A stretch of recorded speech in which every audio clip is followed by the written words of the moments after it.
Hello, true crimerers. It is time for 3 minutes of true crime. And this is the case of Venus Stewart.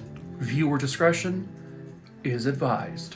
Venus was a 32-year-old mother of 2 young girls, and she was married to a man by the name of Doug. Well, her and Doug's marriage wasn't going so great. As a matter of fact, they were calling it off, and Venus would actually end up moving from their home in Virginia all the way out to Michigan to be close to her parents. On the morning of April 26, 2010, at their Colon Township home in Michigan, Venus would walk out of the house to go check the mail. And then she was never seen again. Literally just from the home to the mailbox, she was gone. Her parents obviously were very concerned because they didn't know where she would have gone, because she left her wallet, her keys, her purse, everything was behind, including her 2 children, which she loved dearly. Well, police really wanted to question the estranged husband, Doug, but he was in Virginia, correct? Correct! He had receipts showing he was doing things in Virginia. He had credit card purchases, which you can look up on the websites and find those purchases. Hell, he was even seen on CCTV cameras throughout the area where he lived. So yeah, he was not anywhere near Michigan. Unless he was. But Dummy McDumberpants Doug decided to use his phone whilst he was in Michigan, and it pinged right near where Venus was living.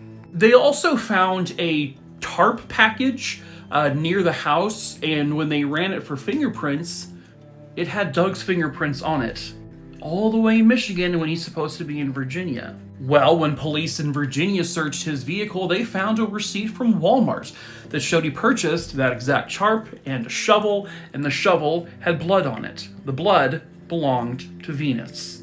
And then the bombshell.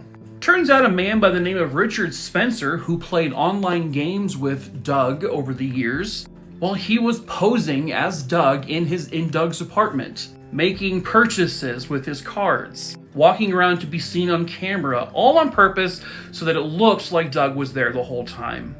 But police caught on to this ruse, and so both men would be arrested.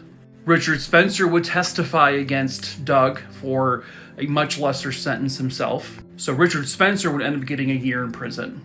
Doug was found guilty of her murder and sentenced to life in prison without parole.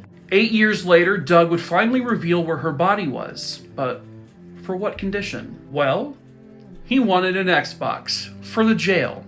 Yeah, he would reveal where her body was for an Xbox. And also he asked to be able to leave prison for his parents' funerals whenever those may come. So police gave in, and they put an Xbox in the jail that they can only play for 30 minutes at a time. They can only play sports games, nothing violent, and they're not allowed to, there's no online connection with it. But he did reveal where her body was, finally him confessing at this point. When police checked the spot, that is where she was. So now her family was able to lay her to rest. Doug's motive was just anger, custody issues, just a bad guy.